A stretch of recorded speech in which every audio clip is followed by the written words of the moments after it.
Oke, assalamualaikum guys. Sekarang saya mau update. Ini Azia saya yang baru ganti.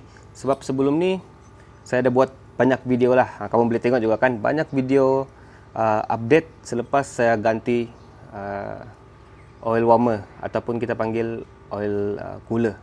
Oke, ni asal dia Azia punya lah. Oke, ini yang saya baru ganti. Dan saya ada cuba beberapa jenis oil cooler lah. Antaranya jenis yang macam ni. Kemudian yang ni juga guys. Jenis yang ni. Tapi saya ada bagi feedback juga apa kejadian selepas kita pasang beberapa jenis ni. Okey. Dan yang paling last saya pasang jenis yang warna hitam tu. Jenis yang warna hitam sampai sekarang saya masih pakai. Jadi buat masa ini apa yang saya boleh kongsikan, oil cooler yang warna hitam tu saiz dia lebih kecil daripada yang ni. Okey, sebab yang mula-mula bila saya pakai yang jenis yang ni guys, sebab dia satu dia besar dan ada vibration. Jadi saya buka, bila ada vibration tu saya buka, saya ganti pula jenis yang ini. Jenis yang ni. Okey, tapi jenis yang ni pula dia punya flow mungkin dia terlalu lawas dan terlalu banyak lah dia punya volume di dalam cooler ni. Jadi kereta macam agak delay dan agak lembab sedikit lah. Okay, so sekarang saya guna yang warna hitam ni, okay. Dan saya ada share juga dia punya data-data melalui scanner. Kamu boleh tengok juga video saya yang lepas-lepas. Memang suhu tu agak slow juga untuk dia ambil masa untuk warm up lah.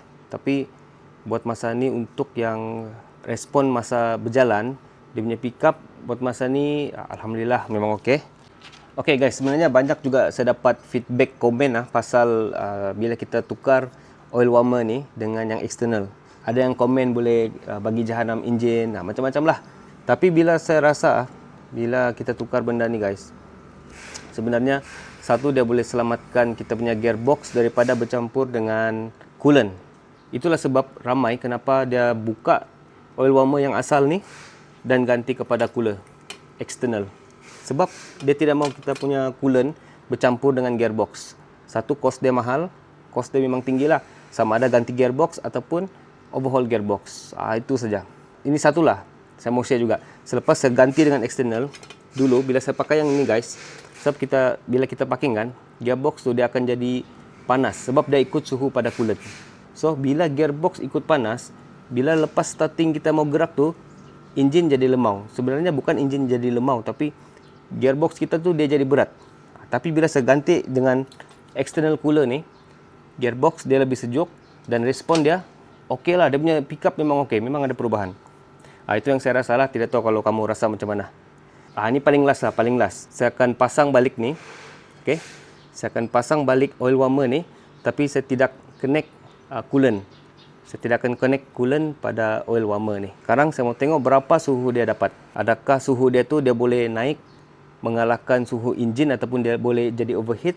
Itu data semua kita akan share. Saya akan share dengan korang semua. Okey.